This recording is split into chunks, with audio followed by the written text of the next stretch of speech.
Welcome to A Valid Answer with Scott and Marshall. I try to switch that up every single time we do an episode. Sometimes I say Scott and Marshall, and the next time I try to remember to say it's with Marshall and Scott, where a pastor and an atheist come together and discuss without getting into a fist fight, and we discuss the events of the date, the philosophical ideas, and everything, and really just trying to live an example of how we should treat others. That an atheist and a pastor can, in fact, get along, have philosophical discussions, and not hate each other. And world, learn from this.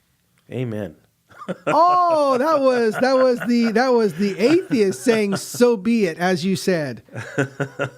Well, we're kind of continuing on the subject from our last episode, which we're talking about kind of the role of the church, and we realized that in talking about that, we didn't actually get to what maybe the role of the church actually is, what it should be doing. And I do have some strong opinions about this.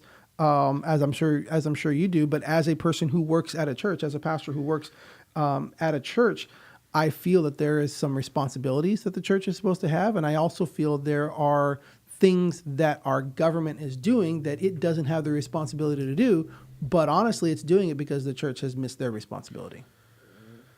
Fair enough. I kind of think the role of a church should be whatever the church decides it's going to be. I think, though, we all know we're talking about the Christian church, and we've both kind of read the Bible, so we both kind of know what we kind of have an opinion on what the role of the Christian church ought to be, but again, it's an opinion. And I'm kind of just ready. But you better listen to us. Oh, sorry. I'm kind of ready just to sit and listen to you, Scott, and hear what you have to say, at least to start. Well, coming at it from the perspective of being an American, being a person who lives in the United States of America, being an American citizen, and being a fan of the history of the United States and the origin of the United States, and really what the United States first started to do and tried to be, which was the idea that government should only be as big as it needs to be to ensure the independence and liberties of the people. That limited government was the goal of the founders of this government. Would you agree that was kind of that was their intent, to create a government that was big enough to ensure liberty for the people, but not big enough to control?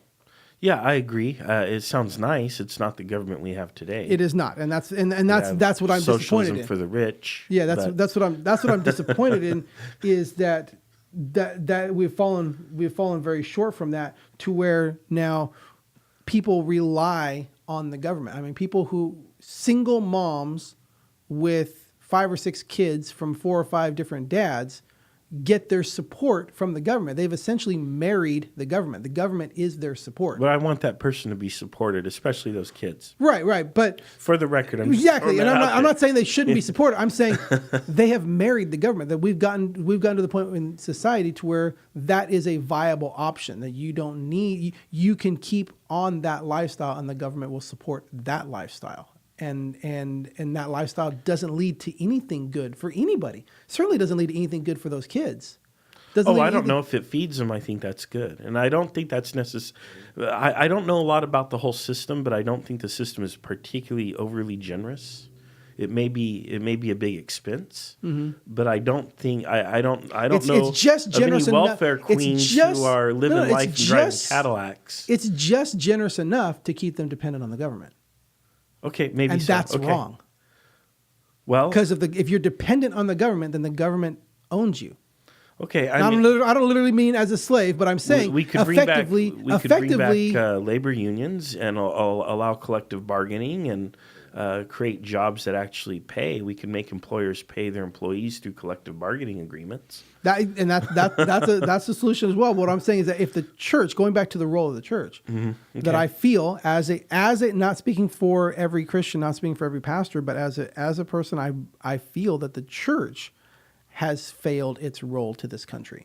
I feel that the church has failed its role to society in general, in that if people need the government for that type of assistance, it means that the church has failed the people. Well, now you, what was the church like in the early days? Now I'm sure you're familiar with the letters that come after the Gospels, right? Paul and James and so on, to the Romans, the Colossians, Ephesians, and et cetera. Yeah. And I think these are early Christian communities, correct? Yeah, they were early Christian communities to where they, it's kind of funny, they acted almost as communes. They were almost a communistic society, in the idea that they brought everything together, and whoever needed, they pulled from those needs, from those people, and did that. The difference was they were Thank you, comrade. The difference was they were not a governance. They were not a They were not. It was not the governance. When again, if we all just, I mean, they're called kibbutzes in Israel, but they're basically communes. And communes are awesome. Communes are great when everybody involved is doing that. When communes are enforced upon by government role is when it becomes a problem. That's where I separate. Again, people find, or it's a tough dichotomy in that I have a view of who I am supposed to be as an individual and as a Christian, but I also have a view of who I'm supposed to be as a United States citizen and what the government is supposed to do separate from what I am supposed to do. That coming from a position of a conservative in my views of government and my views of what government should do, I sound pretty cold-hearted because I'm like, we should not be supporting, the government should not be supporting, when I say we, the government should not be supporting and paying for the lifestyle that is a detriment to 5 kids without fathers.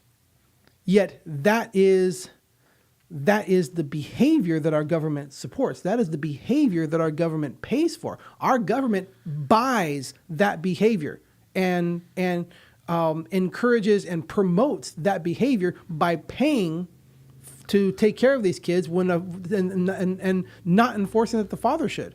That lifestyle is literally being bought and paid for by our government, and that's not the role of the government.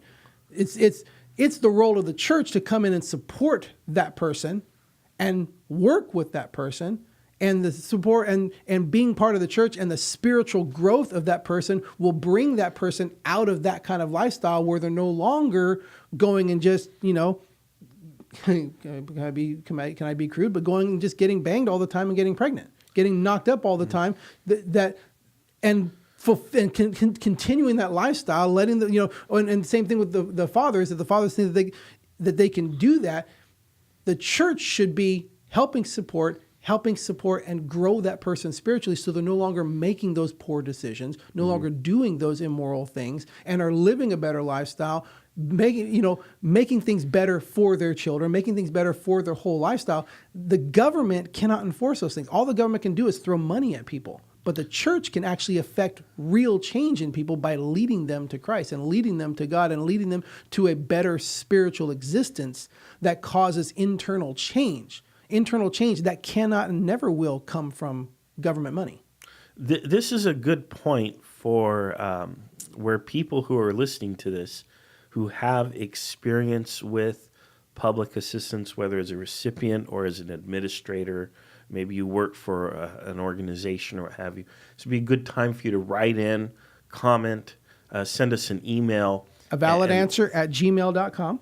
Right. And you can give us some insights, because I grew up with, my mom and dad were home. My dad was the only one who worked. My mom, I should say worked for wages. My mom worked really hard too, but she was a housewife. Right. And we don't at all say that women who stay or men who stay home and take care of the home don't work. That's right. They do work. But we were never on public assistance. We never had a lot of money. We just took care of what we had, and my mother ran the finances and took good care of us financially.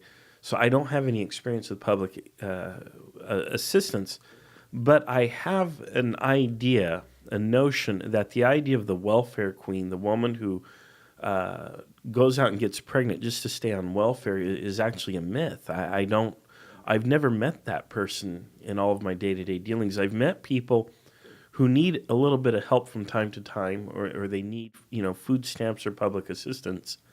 But I've never met the welfare queen who has the big screen TV, the nice car, and the nails are always done, and they're living large on the public dime. I haven't met that person. So I don't know. I definitely think we need robust programs to help people. I actually believe there should be a floor beneath which government does not let people fall. And I know that you don't think that's a role of the government, and it's certainly not a role of the government that the founding fathers would have intended. But I think the role and purpose of government changes with the times, and I think the times have definitely changed, and it is time to sort of reassess or reevaluate what the role of government should be in our lives. But you're telling me that the church should be doing this. The church, that was the whole purpose of the church, taking care of widows and orphans and looking out for those people that, who are in a situation that they really need help. When back in the day when, the husband died and left behind a widow and kids, or the parents died and left behind orphans, that was the church took care of that. The church took care of the people. There was a whole thing of, here's all these widows and orphans. What do? Well, we have to appoint deacons, and we have to set choose people who of good character and who are spiritually fit and who can help lead these people, but can also take care of setting the tables and taking care of them, bringing food and doing all this stuff that it painted a picture of there was a community or there was a place where people came to the church for needs, for help, and the church was there to help them. And and that has continued through history. I mean, orphanages, hospitals, all these places like that, all originated from the church. Does your church do this? Yes. Would it do it for an atheist, a non-member? It doesn't care. The church. So if I were hard on my luck and I came to your church, Scott, and I needed a job, a place to live, and something to eat, at least until I got on my feet. We don't actually have housing, but we know programs that do have housing and that are run by church organizations. We actually help fund them as well through people tithe and give to the church. And there are programs that, even though we don't have housing as part of our church, there's programs here that do. So then we support them financially, and we point people to them. We have our own food ministry here that is ran out of this church, and people volunteer. There's hundreds of volunteers every month. It feeds 60,000 people a year here 66,000 people a year out of our food ministry here. So we have a food ministry here, even though we don't have housing here.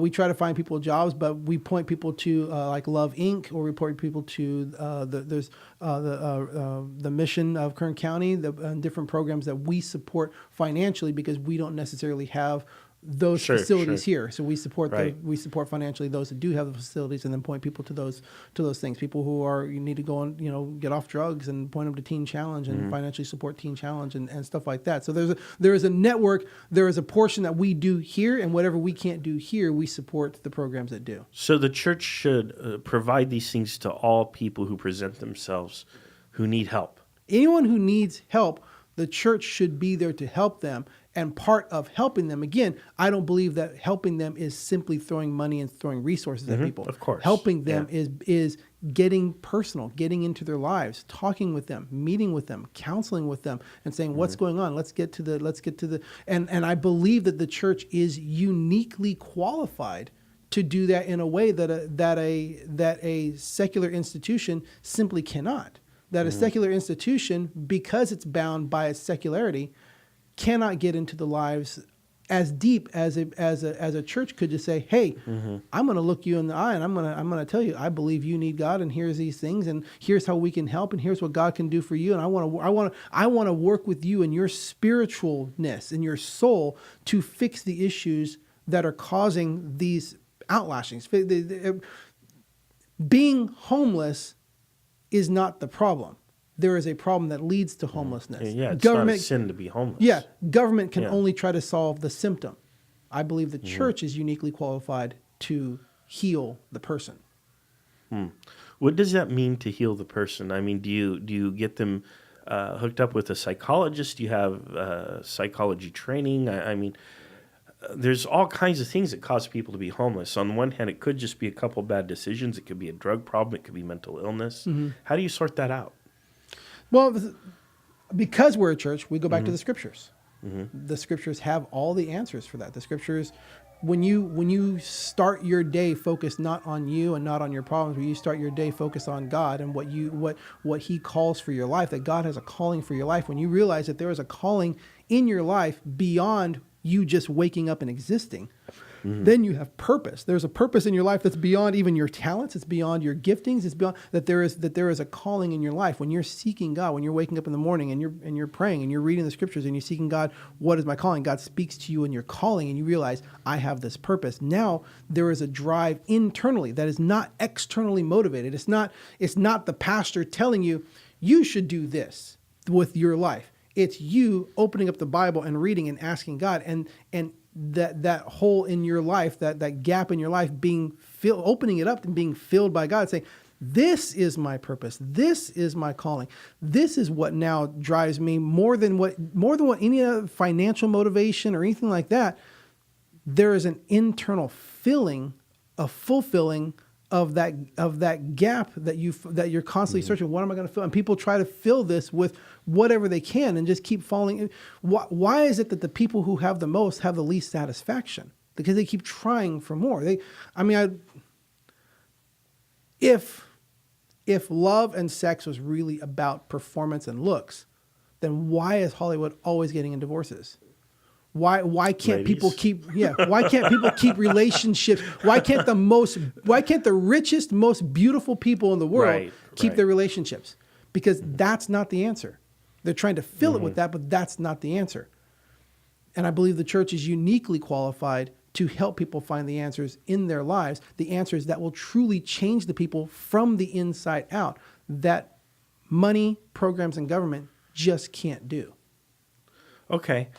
I'm sure you're aware that there's a number floating around out there, and I think it changes. And I haven't done my own research to verify it, but I'm going to throw it out there just as a starting point for discussion. To let's not take it as gospel.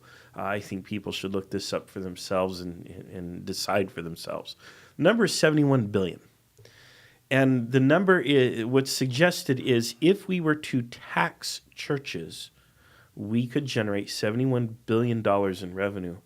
And that $71 billion just might pay for the railway that's going through California. Right. The $71 billion would allegedly end all hunger and homelessness in the United States. Do you really believe that the government can spend money more efficiently? Well, do you really believe that? Come on. Do you really believe that where's 71 the money going to? Creflo Dollar's new jet airplane? Do you really believe where's the money that going right now? The $71 billion wouldn't just disappear?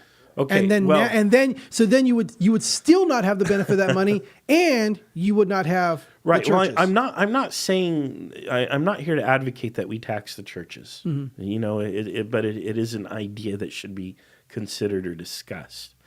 What I'm pointing out to you is, if that is true, that the church has the resources at its disposal to end hunger and homelessness, what the heck is the church doing?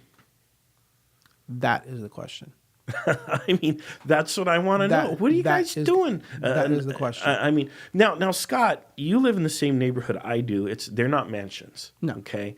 And I've been around your church campus. It's a nice church. It's nicely taken care of, but it's also humble in its own way. It has a lot of parishioners, I believe.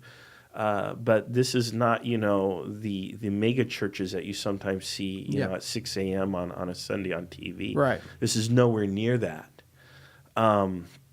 So I don't believe this church and luckily is, on that, right. The growth of the church right now, as far as churches, is actually leaning away from those kinds of churches, which makes me happy. So okay, good. But at some point where there's somehow $71 billion of surplus that's in church coffers, and we can debate this endlessly and what all this means. But obviously the church has the resources. What's going on? I mean, you can't speak for all Christians, no. and you only have your example here, so it may be hard for you to. But speak I can this. try to crack the whip on those who are not fulfilling the calling of the Church of Christ. That's And there's two sides of that. There are two sides. There is the mega church that is or giga church now, because technically Church. well, no, yeah, because technically when the term mega church was first coined, was referring to a church that's over 1,000 people. Oh, okay. So it was a mega church. And then those started becoming actually pretty, during the 90s and 2000s, those started becoming pretty common. Like everybody was aiming for, let's build a mega church. People were building larger buildings that held more people. And that's actually, there's a trend going away from that now in the church world to where it's more about, let's not just build a big building and get everybody in here. Let's reach these communities. Let's put a smaller building in this community. Let's put a smaller building in that community. And most of the church growth is happening because when you have a really big church, and this one thing, you're trying to bring so many people in, and they may not be coming from their communities, and it may not be a realistic demographic of who's coming in, people who are traveling. So, but now when you have the smaller local churches, but are still part of a larger church, you get the benefits of the organization and financial backing, the efficiency of the big church. But you have the local. We're helping take care of these local needs in this local community, and those are the churches that are being more effective, that are actually affecting more change in people's lives. And those are the churches like Life Church and Elevation Church, and what we're trying to do here at New Life Church, which is not build bigger buildings, but build buildings in the communities and try to get in there with those communities. And I believe that's the answer. That's the direction that we need to be aiming in, less on building this big facade and more on getting in there and being part of the community and bringing the church to the community instead of trying to pull parishioners out of the community to come to your church. And fortunately for the church, that is a growing thing among the church world, which is to plant more smaller churches. But what I was getting at is that you have the big giga church, which is literally the definition of a church is more than 10,000 people. So it's like a mega church and a giga church. And I don't know that these are official like terminology, but that's kind of what. And you have these large churches that may not be servicing the community the most efficient way because it's big. But then you also have these small churches. The average church in America still today is somewhere between 40 and 70 people. That's the average size of a church in the United States. I don't know about the world, but in the United States. And these are the small little churches where it's like we're just kind of doing our church thing. And the church is a life. The church is a life form. It's the body of Christ is the Bible refers to the church as the body of Christ, and a healthy body is going to grow. Anything healthy is going to grow. If your church has been 40 members for the past 30 years, there's something wrong with your church. The church should naturally grow. It doesn't mean like, well, if you're not a megachurch, then you're not successful. I'm not saying that success is in numbers. I'm simply saying that something that is alive is going to grow. Something that's atrophied, something that's dying is going to shrink or stay the same. The small little churches that aren't growing, aren't being effective, it's just these, and I'm not saying all of them, I'm just saying there is a lackadaisicalness of, well, I've got this church, I've planted this is just kind of the pastor is just kind of the lifestyle that we're doing, and we just teach on Sundays, and this is what we do. And it's like, we don't want the church, as a person in the church, I don't want the church to be ever something this is just what we do. There should always be growth. There should always be spiritual growth. And spiritual growth will naturally create growth in people. And again, it's not about numbers and how big you can grow your church, but at the same time, the more people that are at your church is more people whose lives have been changed. And that's a good thing. The goal isn't numbers, but numbers are a nice... They're a metric. They're a metric... They're a metric of lives changed, not a metric of, let's brag about how big of a church we have. I love one of the things that, a perspective that the church that I used to work with, the pastor there, suddenly got this perspective. Says, I'm not the pastor of a church of 3,000 people. I'm a pastor in a city where 300,000 people don't know God. There you go. You know what I mean? And that when you change that perspective, then the numbers should hit you. Wow, there's that many people that we still have to reach. There's that many people who still need Christ. There's that many people. And so sometimes the big mega giga church could be missing the mark. But a lot of times I think also the smaller churches that are just kind of existing are missing the mark as well.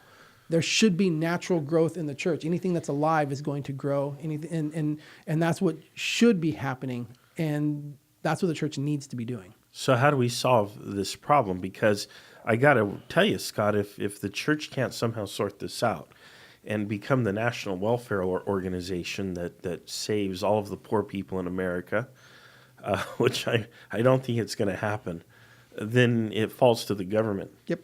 to meet that need. Yep. Or otherwise we go into like it was in the Gilded Age where the government didn't do that, and you literally have millions of people who, of which so many thousand will just starve every day. Yeah. So how do you solve the problem? I solve it by being part of the solution. I choose to be part of the solution. Which is your locus of control. That's all you can do. But anything outside of that, I mean, you cannot legislate this. Mm-hmm. You can't Well, legislate it. you can, and we have, but Not successfully. no. Oh yeah, when's the last time somebody starved to death in the United States? Since the Great Depression, it's unheard of. Right. Because we legislated that we're going to feed people.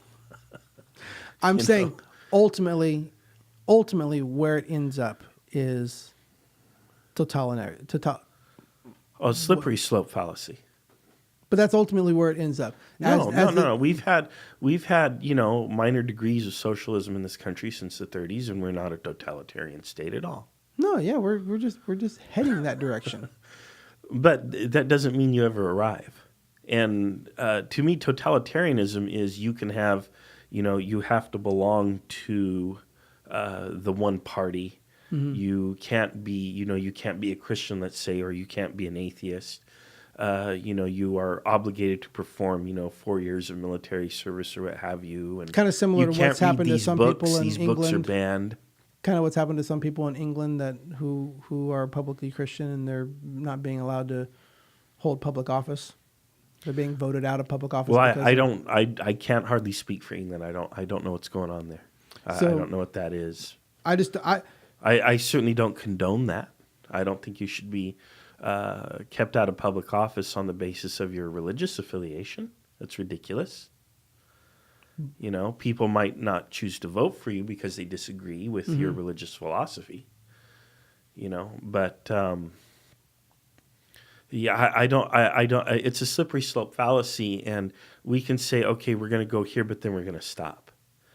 And you also have totalitarianism of the private industry. That's what we saw during the Gilded Age, where private industry had all of the power and where the people were not really represented by unions and they weren't represented by governments.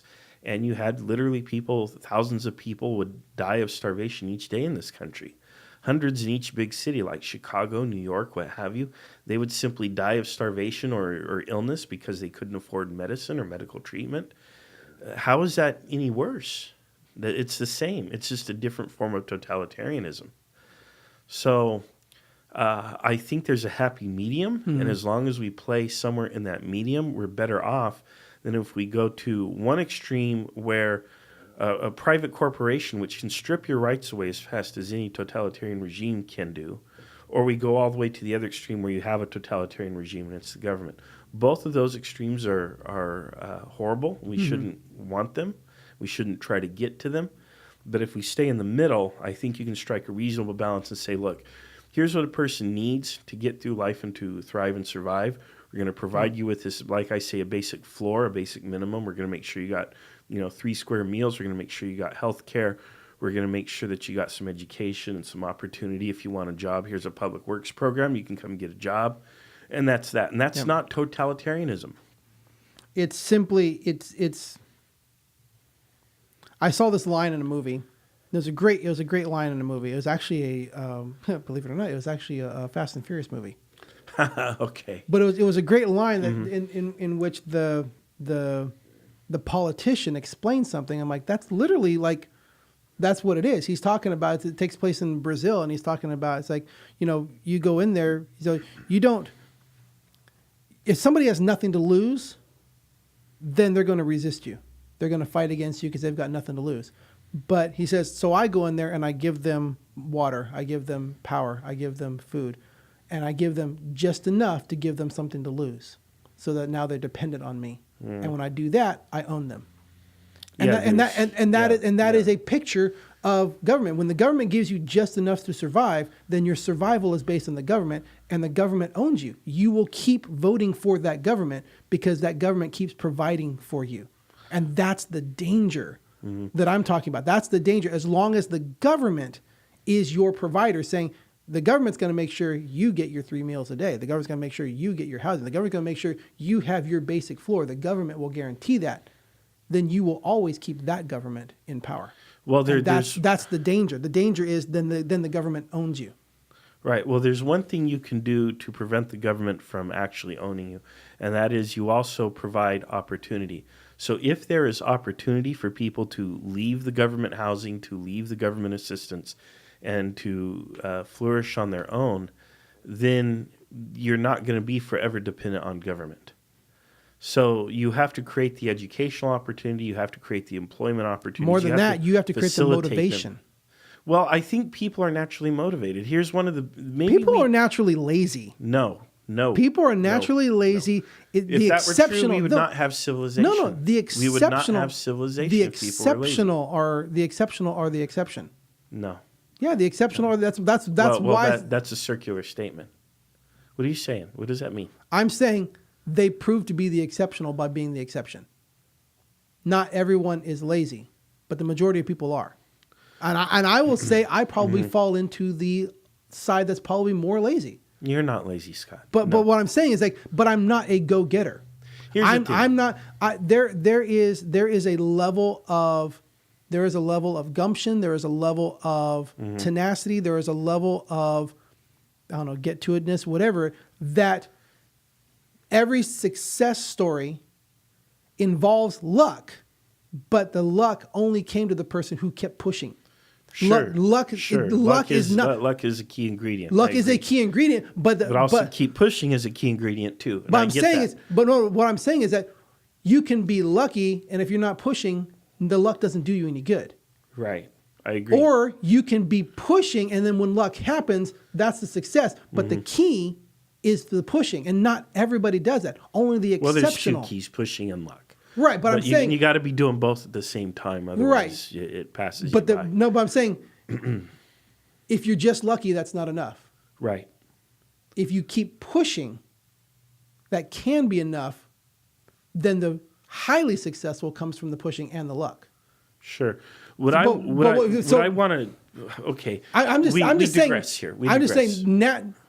Natural society in a whole, people are lazy. People will find the least amount that they can do to get what they want. And I disagree. Well, to get what they want, and what they want might be quite a bit, which means they're going to have to work a lot. I think but I'm saying who are they will healthy, do the least. We as human beings will do the least amount that we can to get what we want. And if that bar is set this low, we will get to that bar. And the few people who aren't satisfied with the bar will excel above it. But people in general will just do what they have to do. Well, there was a time when there was no government, when there was no government incentives, when there was no safety net or anything, and people still went out and worked and they built civilization. And even today now, when you do have the safety net, when you have people who retire, people who are independently wealthy, people who don't have to work, you often see them buying themselves jobs or creating jobs or taking on hobbies, because it is not natural for a person to just sit on the couch and be a couch potato. It is natural for a person to get out and do something productive, whether it's gardening or cleaning their house or writing a book or creating something or doing art or going out and working in public or doing something, inventing, tinkering, doing something. That's what healthy minds do. They work, they create, they contribute. We have this, I think it's hardwired into our DNA to do this. And if it were not hardwired into our DNA, we would have never left the savannas of Africa, as our ancestors never would have left, and civilization would have never been built. So I think healthy people will excel, but you have to make sure people are healthy. And the way you make sure that they're healthy is from conception until death. You provide for their health care. You make sure that they have, adequate food, housing, their basic needs are met, and that they have an opportunity to work and earn some kind of income. And you provide that basic minimum, and then you say, well, if you want anything more than that, you got to work. And you know what? I bet you 8 times out of 10, those people will work, and they will leave the government assistance behind, and they will fact that build a government better life for assistance keeps themselves. growing, I believe, is evidence to the opposite. What do you mean it keeps growing? What does that mean? That more and more people keep... Well, that's because of wage stagnation. That's because the people who have all of the wealth in our society are no longer distributing it. That's because we don't have labor unions and we don't have effective collective bargaining in this country anymore. We have no way to level the playing field, and that's because of automation. You no longer need all of the workers, and you no longer need skilled workers to do things anymore. So naturally, the share of the income that's going to the people is less and less each year. Because they're and the share of the providing income less that's and going less to the for it. top is more and more. Right. So at some point, we're going to have some kind of system where we take some of the surplus off the top and we redistribute it to the people at the bottom. For doing nothing. Well, for being a human being. For being a human being, I want you to have food, housing, and your basic needs. I don't want to threaten a person with starvation unless they agree to provide mind-numbing labor for me. I don't want to live in that world. I want to live in a world where you're a human being, you're going to get fed. You're going to get housed. It's not necessarily going to be comfortable or luxurious. If you want comfort and luxurious, that's on you. But I'm going to provide you with your basic bare minimums. Because I'm not going to let you starve. Because I am your God. No. Yeah, that's what No. that's what it is saying. The government is saying, I will provide for you. I am your God. I will provide for you. I will be wow. I will be your sustenance. I will be who you worship. I will be who you come to. I will be your If people do not have God. the opportunity to create their own sustenance, where is it going to come from? It has to come from somewhere. It has to come from them. The church steps in. Oh, it will come from them. The church steps in. Because if you the church starve helps enough them, and people, the the church. pitchforks will come out. And That's then they'll why I drive the believe. That's why I change. believe this is the role of the church. That's why I believe that's what the church should be doing, so that people can independently, from an internal source of motivation, can independently take care of themselves. Well, I don't they want can that change source from the inside out. of motivation to be starvation. I don't want that. No. You don't want that. No.